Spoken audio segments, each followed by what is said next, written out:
Rame sebuah video yang memperlihatkan pelaku pencurian motor atau curanmor nekat menodongkan pistol saat kepergok warga.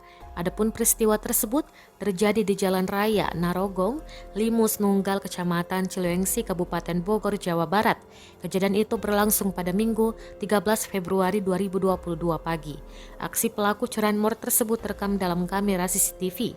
Dalam rekamannya, terlihat pelaku curanmor terdiri dari 2 orang dengan membawa motor. Satu pelaku sebagai eksekutor dan satunya lagi tengah bersiap di motor.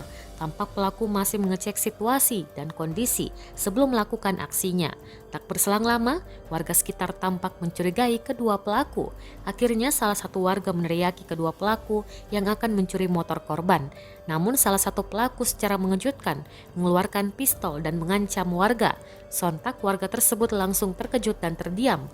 Hingga akhirnya kedua pelaku berhasil membawa kabur motor korban. Rekaman CCTV tersebut kemudian diunggah oleh akun @bogor24 update dalam Instagram. Setelah diunggah, video tersebut langsung viral di media sosial.